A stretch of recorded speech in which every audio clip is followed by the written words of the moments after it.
What time is it? Good morning, fam. It's 9:24 where I am. I'm on my way to Sterling, Illinois to drop my load this afternoon. So I wanted to come in and talk to you all for a few minutes about what's going on in our industry, in the trucking industry, what's going on, what's happened this week, and all that kind of stuff. So, hello. I had a little time this morning. If you have any questions about jobs, applications, putting in applications for jobs and things like that, today is a good day to call me because my load don't deliver until almost 7 o'clock this afternoon, so I got plenty of time to put applications in and things like that. Okay. Hey, Lamont. Hey, Charles. How are you? Let's talk about what's going on in our industry right now as we speak. First thing I wanted to talk about today, you all know that oh my goodness, I am looking for a job. Well, Chanel, you need to call me 1-800-620-9235 so I can go over the jobs that I have. And did I come to y'all for Valentine's Day? No. Did I come? No, I didn't. I kind of stayed to myself for Valentine's Day, you know. I did get a couple texts, a couple of yeah, I got a couple of texts for Valentine's Day. Sometimes I used to get upset when, you know, my kids didn't call or whatever the case may be, but, you know, it was just another day. Y'all, I'm over this winter. I am so over this winter. Okay, I've been to New Jersey. And it's not nothing nice. Now it's like 29 degrees and I'm miserable as I don't know what, you know. I haven't even had a chance to go get my nails done. Look, I got nails on this side, no nails on this side. If y'all ever wanted to know how long my hair is, what's my real hair look like, this is my real hair, okay? No weave, no nothing, okay? So we down to the basics, all right? I have not had time to do anything.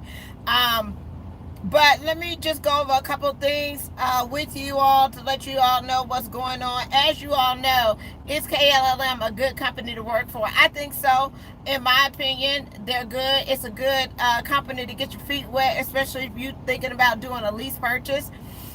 Because it's structure. You know what I'm saying? If you just get out there and run and do what you got to do and you don't have no problems with breakdowns or anything like that, yeah, you can make money over there at KLLM. You can also pay off your truck. There's no balloon payment. It's $1 buyout and you get a brand new truck over there, I think 4 or 5 years, and pay for it and you don't owe anybody. It's your truck, okay? No money down, no credit check, walk away, all that kind of stuff. You can really build up your maintenance plan over there.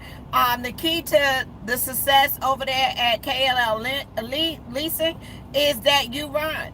You gotta run. You gotta get out there and make it happen. And also, if you know you want to take off or whatever the case may be, you just gotta make your load. Like when I take off for the week, I tell y'all, always make your fixed cost payment. If you make your fixed cost payment and you save your money, the last couple of weeks that you work, you will never have any problems. Like when I came back from the funeral, right?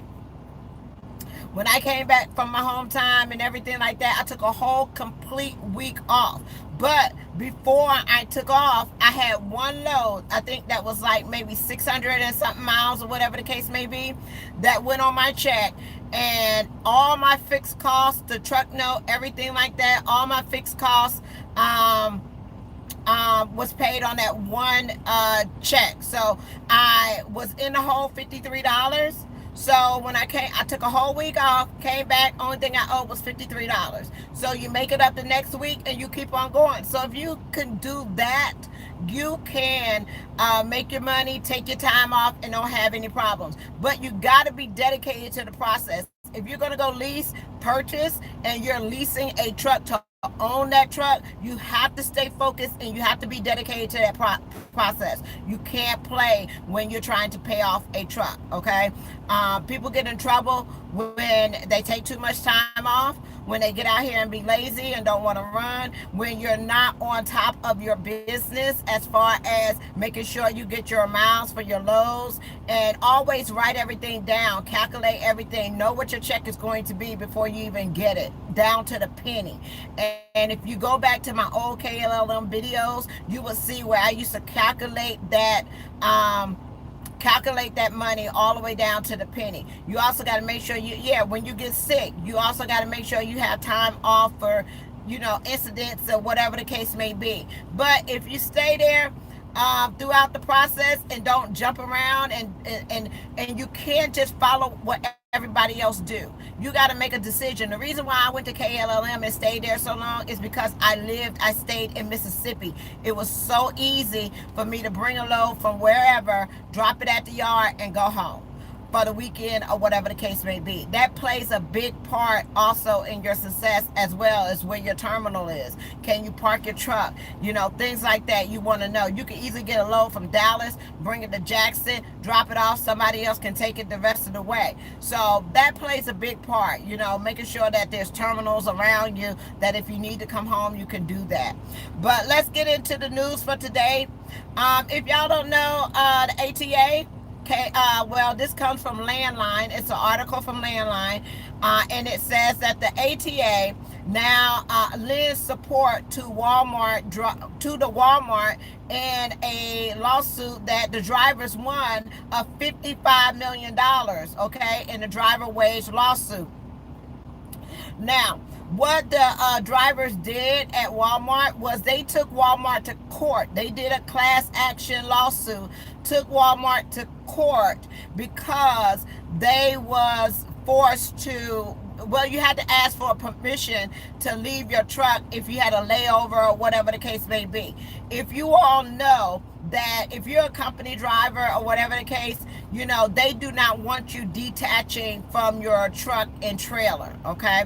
So if you're just down or sitting in a truck stop and you don't have a load, you don't have time to go run any personal errands, you can't do anything but babysit that truck. So what the drivers are saying is, if we are in a situation where we got to watch this truck and babysit the truck, then we need to get paid for our time that we got to be with the truck, okay? We can't go anywhere. We can't do anything, okay? Most of the time it's denied that you can go somewhere because of the load that you have or whatever the case may be. Suppose you get to the truck stop on Thursday. Your load don't deliver till Sunday, okay? You still got to stay with that load until it delivers. So they was not getting paid, which most of us are not getting paid for all the time that we are with the truck, and we really need to get paid for that. It's a lot of times that these big companies and organizations, they spend a lot of time trying to figure out how they can pay you less, okay? And they will fight tooth and nail with lawsuits on to keep paying you less, okay? There's not really any organizations out here, especially for company drivers. There may be some organizations like our union and things like that, but they're usually local jobs and stuff like that. It's really nothing for the OTR driver, the regional driver, the dedicated driver, the drivers that stay away from their homes for 2-3 weeks, 4 to 6 months, whatever the case may be. There's not a lot of support and a lot of people that fight for your rights. So the only people that really fight for you is actually, especially when it's a lawsuit and it has to do with drivers, a lot of times they will get other drivers to be expert witnesses, or what they will do is they will get, IDA is more for the owner operator. Okay, they're more for the independent contractor. They're not more for the company driver. They're more for owner operators, people getting their own authorities, things like that. You really don't have anybody that's trying to fight just for company, as far as your raises, as far as, you getting your pay and all this kind of stuff. A lot of times drivers have to do whatever they, usually you make a driver mad, and that driver has enough sense to go get an attorney. And once they get the attorney, and the attorney looks at the case and look at the situation, they probably either sued them for that same situation before and will sue them again, or because they haven't made any changes, or they will say, you know what, this is not right. We're going to go ahead and take your case, and we're going to sue them on your behalf. And then what it does, it turns into what is called a class action, where they will get other drivers involved to do one lawsuit where all the drivers are included in the lawsuit and sue the company. A lot of times they do win. The bad thing about it is, even after they're sued for a lot of money and they do win, they don't change the policy and they don't make it happen. So what can happen is it would be what is called a precedent. So if Walmart loses the lawsuit about drivers not getting paid and the wages, guess what? Drivers are going to start suing CRST. They're going to start suing CR England. They're going to start suing US Express. They're going to start suing every other company out there because this case has set what is called precedents. Okay, so they will go out there and they will sue the same for the same thing and will probably win because it was already won in a previous case. Okay, so the ATA decides that, let's see, on February the 14th, the multi-million-dollar lawsuit against Walmart that the retailer is still fighting recently received new players in the game. So since Walmart has lost the lawsuit, they are now filing an appeal. Okay, so on the don't see their words. Oh yeah, sometimes you don't, but there's other people that has joined Walmart fight, and I want to make you aware of this because the ATA is not for you all. They are not for drivers. They are for people that are companies. Okay, that's what it's for. It's a group of people that sit around, they talk about how they cannot pay help or whatever to the drivers. It's always being stuck to the drivers. Okay, so just wanted to let you know that the new players in the game that came out on defense of Walmart to not pay the drivers and wrote what is called an amicus brief to support Walmart was two mega carriers and the ATA. On January 31st, the ATA filed an amicus brief in support of Walmart. Ninth Circuit Court of Appeals upheld a lower court decision to award Walmart truck drivers in California. This is where all these lawsuits and things take place a lot of times because California is really on employees and all that kind of stuff and making sure the employees get paid for their time. Okay, so this is happening in lost wages and an additional $6 million in restitution. Shortly after, Walmart filed a request for a rehearing with the full appellate court, together with the California Trucking Association, okay, CRST, why not? They should get in on it as much as people sue them. US Express, okay, and the ATA. Explained to the court it is a strong interest of the outcome of this case. Why? Because once the drivers gets finished suing Walmart, guess what? The attorneys are going to come back and we're going to sue the same people that sit up here and wrote this brief as well, especially if they lose. For the treatment of time that drivers spent off duty in a truck sleeper's berth under the California wage law. Given the magnitude of the panel's errors and the confusion it will engender, rehearing is urgently warranted, the ATA wrote. Okay, the ATA is saying, you know what, y'all need to reconsider this case because guess who they want to compare the truck drivers to? Okay, they want to compare. The argument is, the main issue being argued is whether or not Walmart has complete control of the driver when determining whether layover time is compensatable under California law. Both a federal district and appellate court determined that based on the language in Walmart's pay manual, drivers can lose their job for not sleeping in their cab, thus establishing control. Okay, company policy states that driver must park at a safe and secure location, typically a distribution center. According to oral arguments, drivers cannot conduct personal errands. If drivers want to leave the cab, they must first receive permission. Truckers hauling an expensive load rarely receive that permission. Okay, whether Walmart's written policy was to require permission for an at-home layover, as the plaintiffs contend, or as the panel concluded, or merely gave the company discretion on whether to pay as an inconvenience fee for at-home layover. Walmart has cited a case involving Taco Bell. They want to compare truck drivers to Taco Bell employees. Okay, they saying that Taco Bell employee food discounts, employees had to eat the food on the premises in order to receive a discount. In that case, the company did not have to pay for time on the premises. Employees voluntarily accepted a benefit. Walmart argues that its drivers can voluntarily accept a $42 inconvenience fee to remain on the premises, much like Taco Bell employees voluntarily accept a discount. The fact that you're even trying to compare over the road truck drivers to Taco Bell employees is sad. It's very sad. Taco Bell employees and over the road truck drivers are two different things. Okay, over the road truck drivers do not get to go home every day. Taco Bell employees get to go home every day. Okay, they get to go home to their family every day.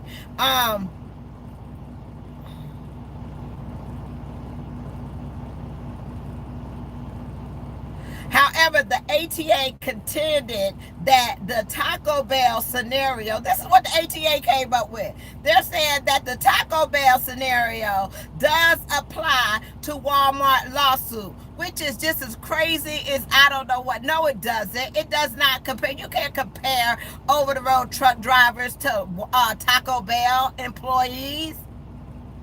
Where do these people come up with this stuff? I swear. All the time loading and unloading a commercial vehicle, supervisor assisting unloading, attending a commercial vehicle, being loaded and unloaded, remaining in readiness. You have to be in readiness to operate the commercial motor vehicle, giving receipts for shippers, shipment loaded and unloaded. Unloaded is considered on duty time. Okay? It is considered on duty time.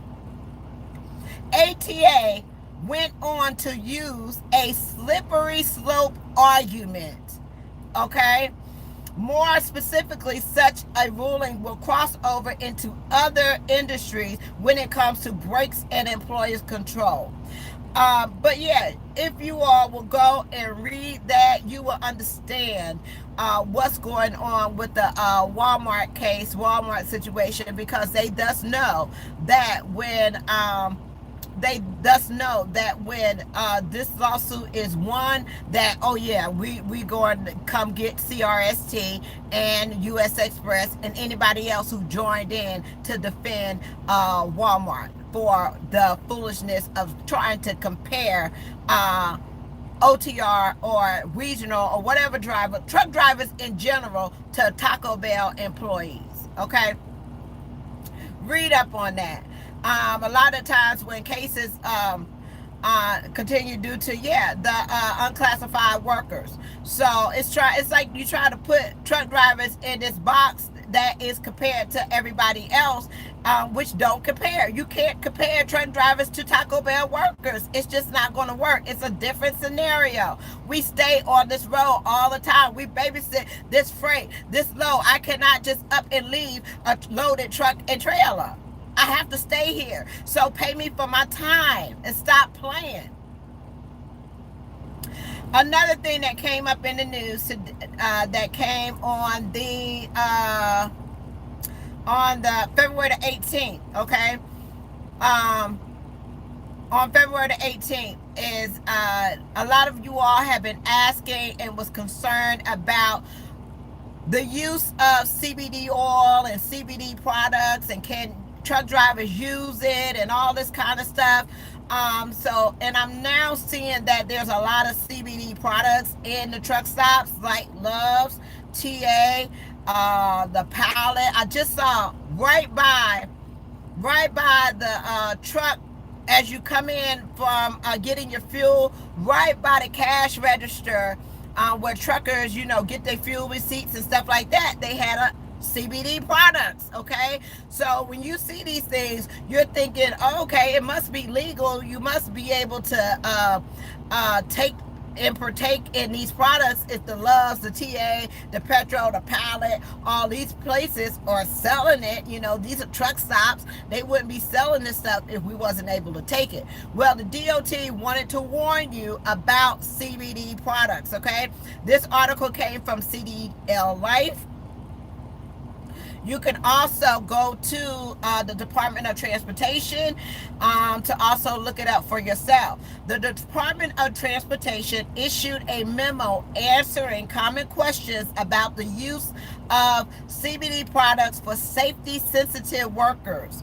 On Tuesday, the DOT shared a notice intended to clear up confusion about the use of the CBD products by safety-sensitive employees in the transportation industry, including pilots, training engineers, and truck drivers, okay? DOT reminds workers that it is never acceptable for safety-sensitive employees who are subject to drug testing regulations to consume marijuana. Workers are also warned that the use caution if they decide to consume CBD, since the use of CBD products could lead to a positive drug test result. The Department of Transportation regulated safety-sensitive employees should exercise caution when considering whether to use CBD products, okay? The notice outlines 3 major points about the use of CBD and safety-sensitive workers. The Department of Transportation requires testing for marijuana and not CBD, okay? The labeling of many CBD products may be misleading because the product could contain a higher level of THC than what the product actually states on the label, okay? The Food and Drug Administration does not currently certify the levels of THC in the CBD product, so there is no federal oversight to ensure that the labels are accurate. The FDA has cautioned the public that consumers should be aware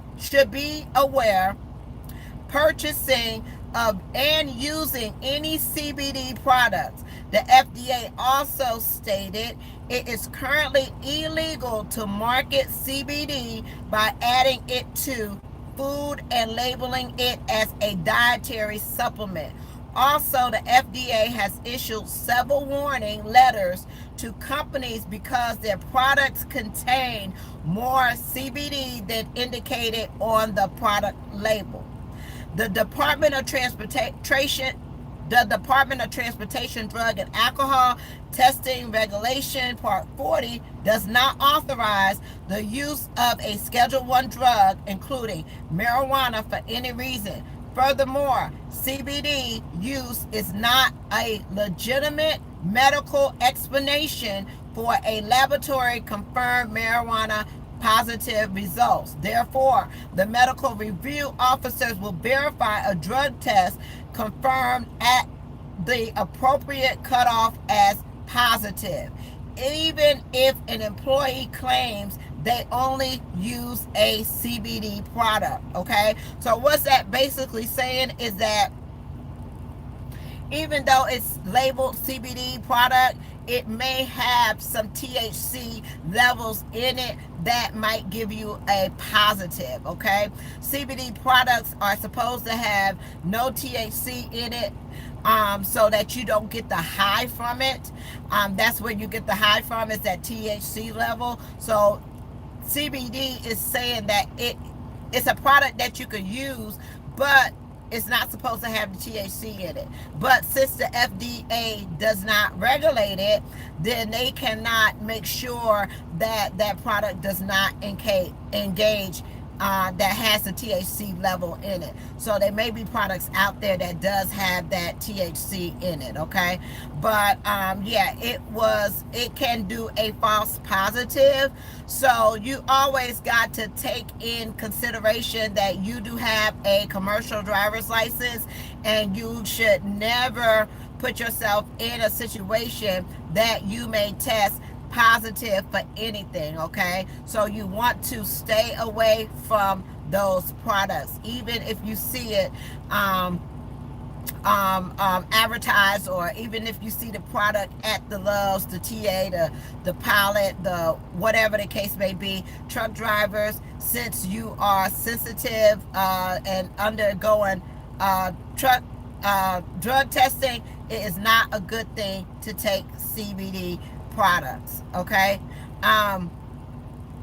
So one person's argument was, okay, we are adults, we are responsible, just like you could drink on your home time and you can have alcohol on your home time. There should be some regulation that, you should be able to take CBD products on your home time, or whatever the case may be. I would not test it. I would not test it at all. I would just stay away from it um, uh, uh, altogether. Just stay away from that product. Don't use it. Don't try it. Don't do anything, because if you come up with a false positive or whatever the case may be, and you never smoked marijuana and you may have taken some of these products, it's hard to fight. It's hard to fight. Okay, so just stay away from it totally, and you don't even have to worry about it. Now, let's talk about the coronavirus. As you all know, the coronavirus started over there in Wuhan, China, and there was cases, things going on. They had Lunar New Year and all this kind of stuff. They also find out at a later time that they had this ship called the Diamond Princess that was off the coast of Japan, and they were supposed to be containing the coronavirus and making everybody go through quarantine, and you're supposed to be able to stay in your cabins and all this kind of stuff. Well, they had over 3,000 some people on the ship, okay? One passenger that got off in I think Hong Kong or somewhere had the coronavirus and was spreading it to the passengers on the ship. Okay, they found out that he was positive and unwillingly was spreading it to the passengers on the ship. Okay, now with that being said, they automatically went into quarantine, wearing masks, keeping the door closed, not coming into contact with anybody. Most of the passengers did that. However, throughout the quarantine phase, this one person, now they have over 500 people on the ship that have the coronavirus, that have been locked in their cabins, that have been wearing these masks, that have been doing any and all everything possible for the thousands of people that they have on the ship. Now over 500 of the cases is on the ship. Okay, so it's the largest outbreak that is away from China that is on the ship.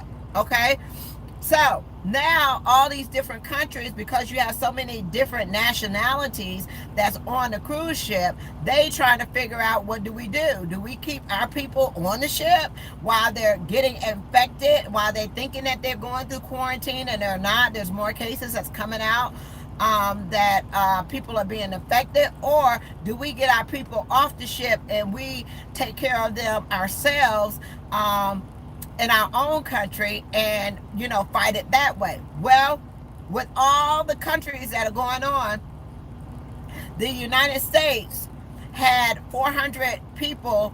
They had 400 people on the ship at that time. So the United States was one of the first countries that decided to gather up all those people on the ship, whether they had the virus or not. They was packed up on airplanes and they was brought back to the United States. A lot of people have an issue with that. Why, if you have an outbreak, why would you bring these people that are suspect that had the outbreak over to your country, and then it's still spreading? Even in the United States, with the people that had it or have it in the country, is still being spread even in the United States with those people. Okay, now officials say that 746 people in Washington is being supervised due to the coronavirus outbreak. Okay, so the medical advisors are saying that this is going to get worse before it gets better. I've been following a couple named David Abel. They're a British couple on that's been on the Diamond Princess. They have been updating people on a daily basis about what's going on with them and all this kind of stuff. It took them the longest to even be tested, and then when they finally got tested, like a couple of days ago, they came up positive, and they had only been in their cabin. They haven't been anywhere. They was just in their cabin, wearing the mask and all this kind of stuff. They really have a shortage right now in China for face masks and things like that. They are robbing truck driver. A truck driver got robbed because of had a load of toilet tissue, so they taking the toilet tissue to cover their face and all this kind of stuff. So they robbing the trucks out there. But now they packed up all those people that was on the ship, brought them over to the United States, and now they're staying on military bases to get treated and also go through a whole nother quarantine. But after that, they still found out there was more people that came over to the United States from that ship that is also carrying the disease. Okay, right now it is at over 70 something thousand people that has the virus, that's tested positive for it, and also there's over 2,000 deaths. So it's growing, and now it's spreading to other countries. Okay, so be on alert as far as drivers being in the transportation industry. We are transporters that go from state to state. We deal with different products, we deal with a lot of stuff, so we are very vulnerable to transmitting stuff from state to state. Okay, but be on the lookout for that. Also, stay up with the news on that coronavirus, because it's going to get worse before it gets better. They are saying that it is really affecting people that have other diagnoses. It's affecting the elderly people, but it's not so much children and not so much young people. So let's see. Because of this disease we have, trying to say it's going to be a major truck show. We're not getting any products, y'all. If y'all how serious this is, there's over 170 million people that's on lockdown in China, and China is one of our imports, exports. We get a lot of things from China. We transport a lot of things from China. So these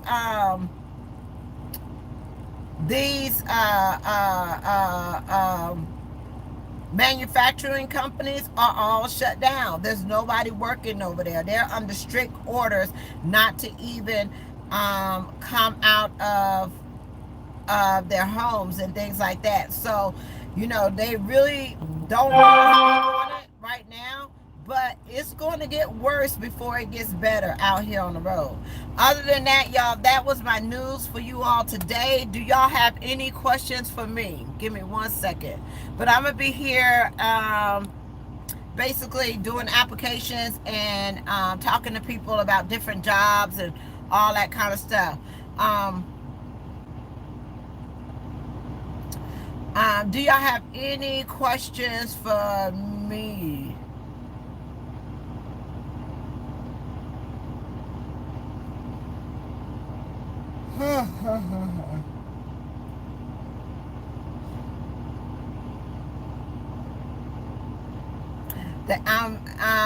you have an issue with your brain trying to go left. The, yeah, that was the biggest. When I got out here, I got confused of how to turn my truck. Okay, I always, when you drive in a car, you turn that opposite direction. It took me a while to figure that out. Is how to straighten up my truck and things like that. Um, I hope the worst part of the winter is over. It's getting over. It's saying right now it's 36 degrees out here. Y'all, it's miserable. It is miserable. This is, I mean, I just been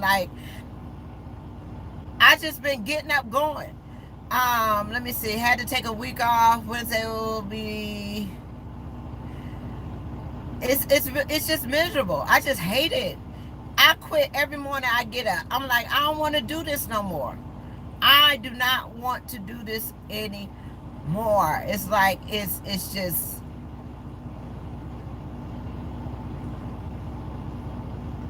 it's bad. And I'm not even in the worst part of it. I'm not even up there in Wyoming and all in Nebraska and all this kind of stuff. I just got an issue going right here in Chicago and Illinois and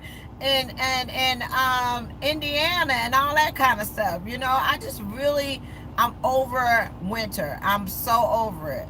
I just want to, I don't know. I don't know. But other than that, y'all, I just come to say hello and just see if you had any questions for me before I go. Minnesota. Minnesota. Look, Lamar, let me tell you something. I told y'all about the states I don't want to go in. I don't want to go in nothing with no snow. I'm tired of it.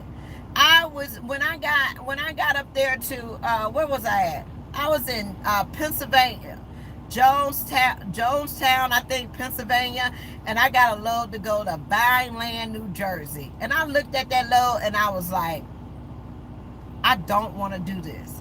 I don't want to do it. I'm so sick of it. But my issue with New Jersey is I was born in New Jersey. I'm from Newark, New Jersey. I was born at Presbyterian Hospital, okay? My thing about New Jersey is a different type of driving in New Jersey, New York, all that kind of stuff up in the north, because it's harder to park. It's harder to find places to park. The traffic drives me crazy. Okay, I mean, it's just the bumper. And if you live up there, that's your thing. You're used to that. You're used to that hustle and bustle. You're used to that traffic. You're used to that 6 lanes of highway. You're used to people not letting you get over and all that kind of stuff. You're used to all that. I'm not used to that, especially driving in an 18-wheeler truck. You put on your signal like anywhere else, like in the Midwest or the South, or what, you put on your signal, people see your signal, they let you over, they flash their lights and let you over, whatever the case may be. In New Jersey, they cares less about your signal. They care less about you trying to get over in an 18-wheeler truck. Okay, they don't care about that.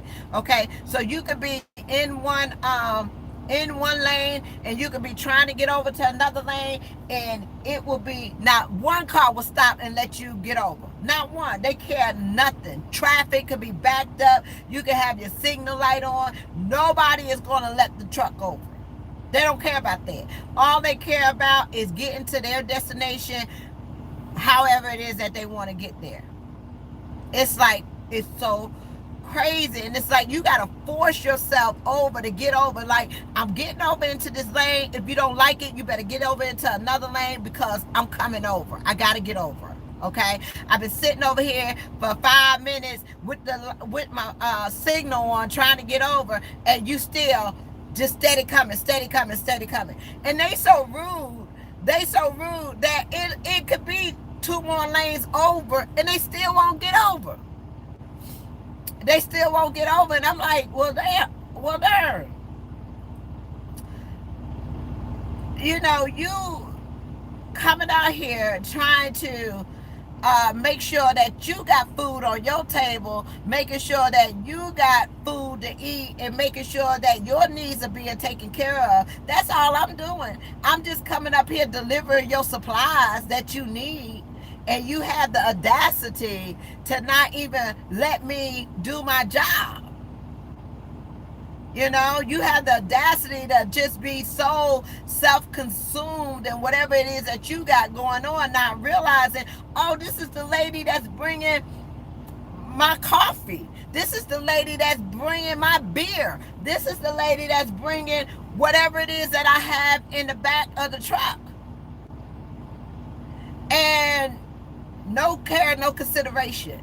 And then you get up there. What if you go to a ship? I always look where I'm going, because I know that if I'm not going to have a place to park, if I'm not going to have a place to park, it's no use of me going. You know, it's like you can't tell me when I get to the shipper, you're going to have to turn around and go find a truck stop. Nah, no, ain't doing that. So I had to make sure it was a place that I could stay the night or whatever the case may be before I even drove in that area. And it could take you 4 hours to get out of traffic. Like, this is all day, every day. You get on that 95, that 295. Y'all know what I'm talking about. You get over there on the 95 to 295, over there in that section where everything run together. You ain't going nowhere. And it's like irritating. It's like I get anxiety, and it really makes me feel like, oh, I hate being up here, and I hate feeling like that. And it's like, especially when you don't have to. I get paid the same amount of money if I go to New Jersey or if I go to Texas, okay? So if I have a preference, I want to go to the side. I would take Atlanta, Georgia, over New Jersey, Delaware, Baltimore, any of those places. I would take that. And Lord knows, don't let them have no construction going on, because it's over with. Okay? You got turnpikes, and don't,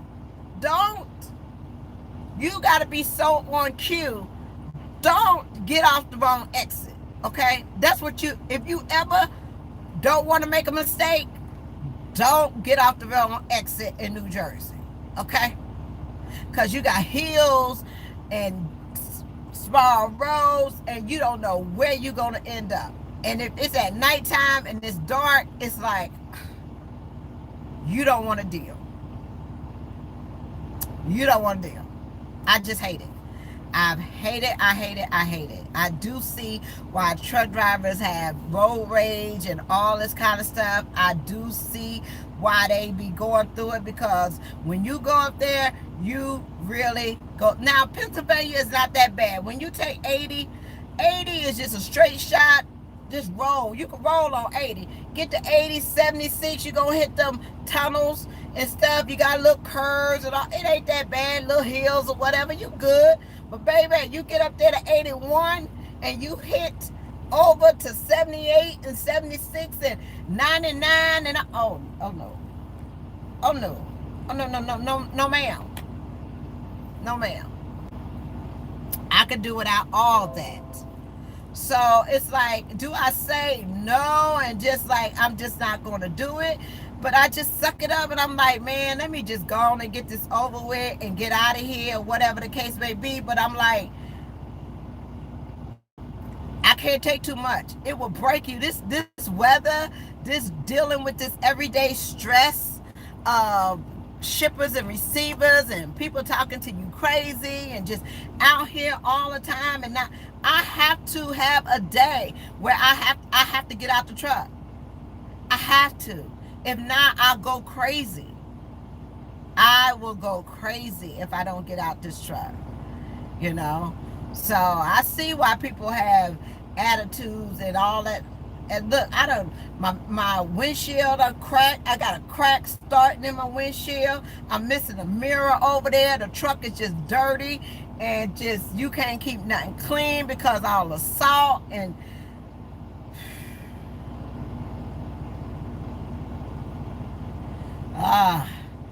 checking your fluids, your oil, walking around, making sure the tire's okay. I'm just dirty, filthy, and just...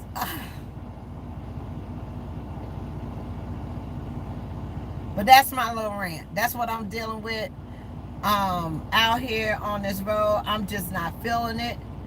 I can't wait till it get a little bit warmer. Y'all, we get ready to gear up for the truck show. Are y'all excited? Let's go to Louisville, turn up, have a good time, enjoy ourselves. I will be doing the thing with Trucker Tools again. I'm looking to shadow somebody. I want to shadow a broker. Let me see. Your truck drivers, your truck is filthy right now. I ain't even thinking about no truck wash or nothing. I just can't. I'm over it. I'm just boots on. I'm just over it. 2 pairs of pants, two shirts on. You got a hat, and I'm just like,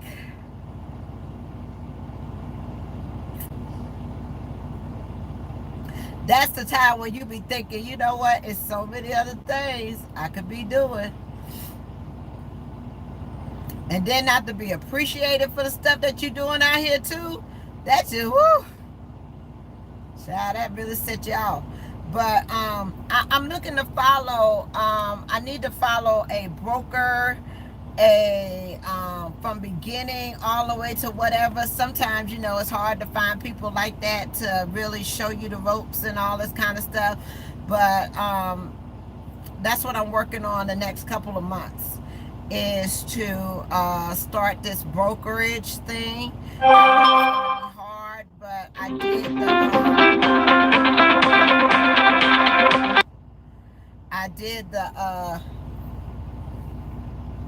did the recruiting, and that the recruiting wasn't that hard at first, but I got the hang of it and I got that down. So now I need to get into the brokering, dispatching, and all that kind of stuff. And but I gotta work on it. The thing that's saving me is, if you're thinking about going into brokering or whatever the case may be, write down every shipper. Okay, I can't stress that to you enough. If you're out here on the road, write down every shipper you go to, every shipper. And I got 5 years of shippers' information, their phone numbers, their addresses, everything. 5 years. So that is how I am going to start my book of business, when I'm able to focus on it and really do it. But I'm gonna have to start doing it now, so that when I do transition on getting out the truck and all that kind of stuff, I will be familiar. I don't want to get out the truck and have no clue about what I'm doing as far as being a broker and all that kind of stuff. So I got to start doing it now. So at least I could know a little bit about the business and all that kind of stuff. People say I'm almost there, but I just can't get the logistics, because I did the class, I done all that. I got a person that's an area manager that's going to help me out. And in the end, I really want to build a team. I want to build a team of somebody that's an expert in getting trucks financed, a team of somebody that has an authority, a team of somebody that we could get the customers, a team of a school, so we can do the school thing. But it's going to take like a team. One person can't do it all by themselves. When you're trying to have a company and you want to have different parts of the company, you got to have different people that are experts in their field. So if you want to get the majority of an organization, one person specialized in trucks, one person specialized in authorities, one person specialized in getting the school up and running, one person specialized in hiring drivers, one person specialized in teaching drivers.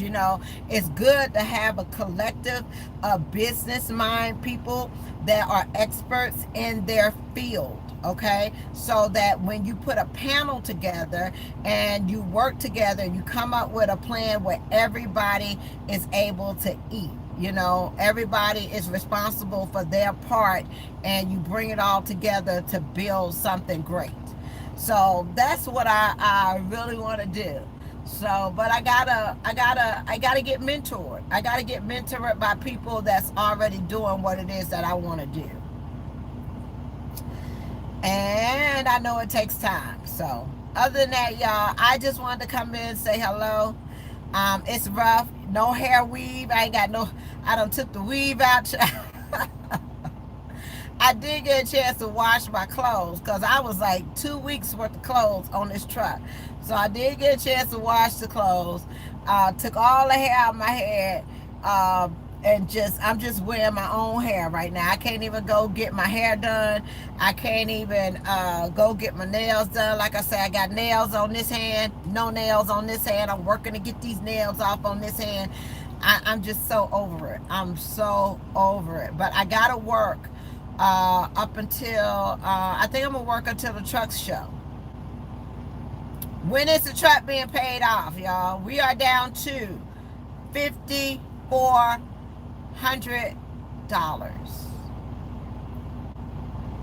and that's frustrating in itself. That's frustrating in itself. And I'm seeing little things like this window that's cracked. I'm gonna have to get that fixed. I'm missing a mirror over there. I'm gonna have to get that fixed. But as far as the truck is concerned, truck is doing good. I don't want to be running my truck hard like that. I don't want to be running my truck hard up in this weather and all this kind of stuff. I don't want to do that. I don't want to put all that on my truck. I really don't. I'm too close for this to be paid off, and I don't want to. I'm just going to refuse. All money ain't good money. So, if I can, I have an option not to do it. So that's my choice. I don't want to I got 542,000 miles on my truck, and I owe $5,400 on it. And I'm not killing myself. A new message has arrived. Just not going to do it. But my load does it.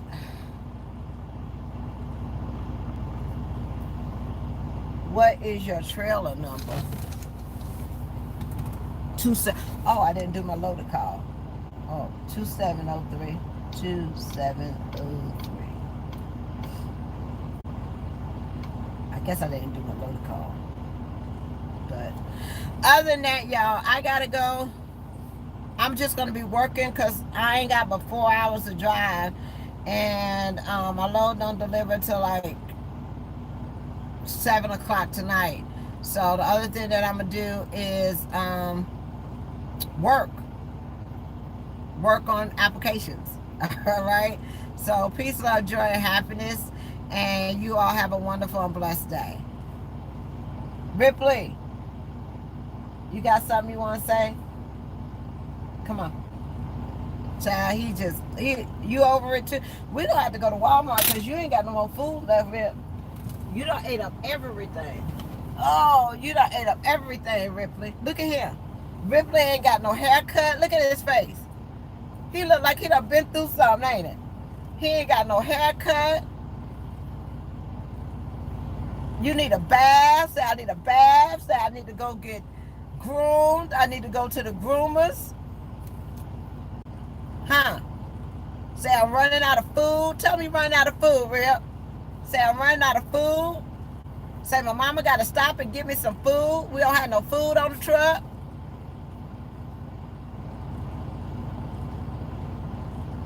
Tell him, Rip. You can tell him. Tell him what's going on. Tell him. Say, we out here, we stressed.